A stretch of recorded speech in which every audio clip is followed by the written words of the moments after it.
How hard should you train? Should you train to failure? These two questions seemingly plague all the lifters here on this planet. And trust me, I've tried both. I've trained to absolute failure with multiple supersets, and I've trained to sets where I wasn't exhausted at all. So I know both of these extremes. And I can tell you after 5 years of training, after flexing a six pack, after being able to do a one-arm pull-up, that there's one method that works better. Today I'm gonna show you one method which I found out to work the best and how you can apply it to your lifting schedule. This is quite potent advice because I'm not reasoning on it from analogy. I've literally spent $10,000 on my education and I'm reasoning on it from first principles. So you probably have not seen this online, but I'm pretty sure you will really enjoy it. All I ask in return for this awesome advice is to smash the goddamn like button and leave a YouTube comment for the YouTube algorithm gods, so this channel stays in good favor. Okay guys, let's hit it.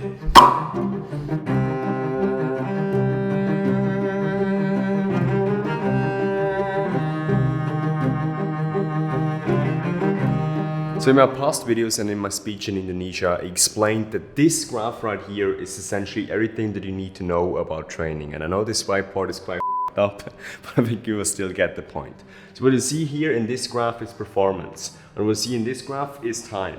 And here is a training stimulus. So at first, your performance will decline if you train in a gym. Now this is true for the micro and this is true for the macro. But let's imagine first, when you train, you will deplete your water in your body. You will also injure your muscles. You will deplete your glycogen storage, meaning you will deplete your energy storage in your muscles. But only over time, only with the recovery, this one becomes better. Now this is really bad news because our brain has essentially three freaking tasks. The first task is to maximize pleasure. We want to feel good. The second task is to minimize pain. And the third task is to avoid spending calories. That's essentially why we all feel lazy.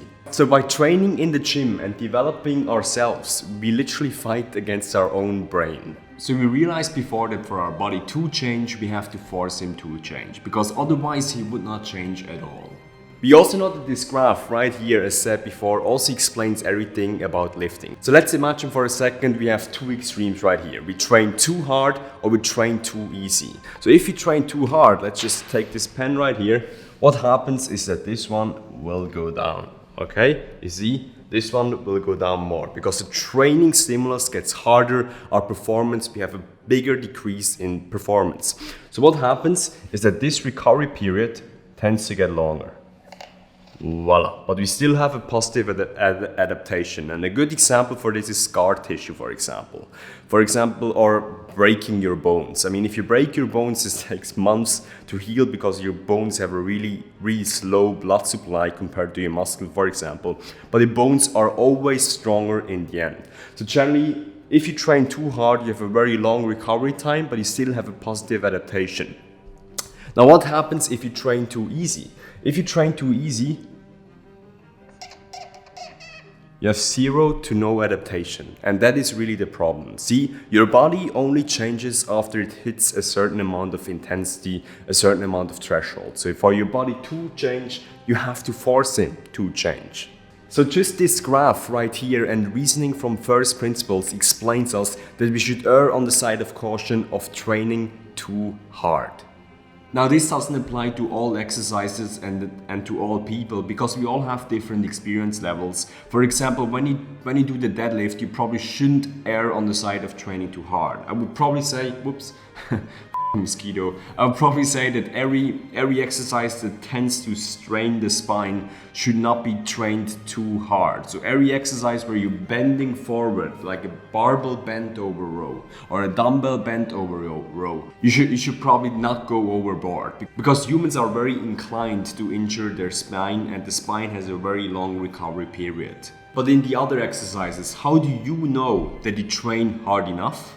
You might think, okay, great, but how can you achieve this downgrade in intensity right here? And there's essentially 5 parameters right here, and don't worry, I really have like a doctor's handwriting. And only one of them is really conventional, but the 4 are quite unconventional, and I think nobody ever came up with that stuff as much as I did.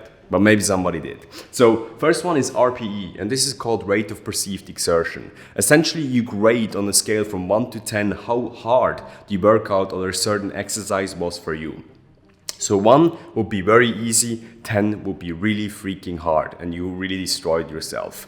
I would say on this side, you should err on the side of caution of 8 to 10.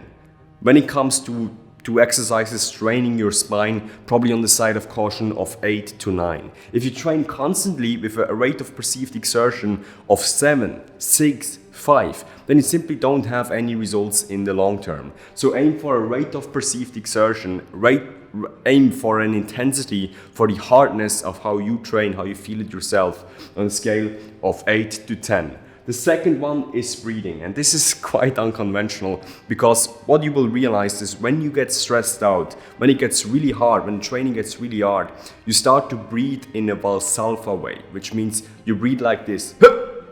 That's a weird explanation, but you essentially hold your breath because you want to increase your intra-abdominal pressure, which shows that the training is really hard and which pushes you a little bit more weight. So an indicator of breathing Valsalva for healthy people could actually be a good indicator that you're training in an intensity that is just right for your body to change. The third thing right here is blushing. Now it gets really unconventional. But if you just take a look at the science behind, or the first principles behind, we humans essentially blush for 2 reasons. Number 1 is for social reasons. This is why you blush after embarrassment. You blush because you want to show your tribe that you're really sorry for what you did. And the second reason why we blush is actually because it's an indicator of an increased blood pressure. What blushing essentially is blood flow to our face. Okay, that's as simple as that. And when you increase your blood pressure, let's imagine you run for a long time, or let's imagine you train really freaking hard, your heart essentially pumps more blood through your body. And what happens is that you will blush in your face. As simple as that. So this is an indicator that you've trained really freaking hard. The 4th parameter right here is sweating.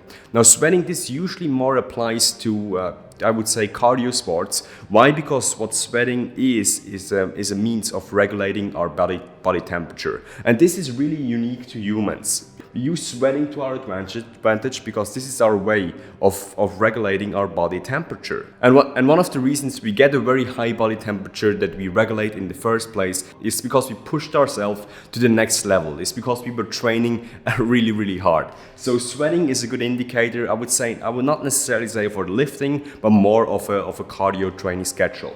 And number 5, and this is the most telling of all, is a feeling of unpleasantness. Before, I've talked about the three main tasks of your brain. So this was maximize pleasure, minimize pain, and avoid the burning of calories. So a feeling of unpleasantness is a sign that we're fighting against our brain, and essentially this is what we want when it comes to training. See, again, your body will only change if you force it to change, and I would like this to be different, but based on this graph right here, the super compensation with my really bad handwriting and my really bad design skills, we can see that a feeling of unpleasantness is absolutely necessary when we train and when we want to see results in the gym. Okay guys, hope you enjoyed this straight to the point advice as usual. If you like it, please smash the goddamn like button, and I hope to see you next time. Okay guys, until next time. The mission of this YouTube channel is to put veganism across the goal line. If you want to help us achieve that, like and subscribe to this channel, and don't forget to hit the bell icon. Let's make food production great again.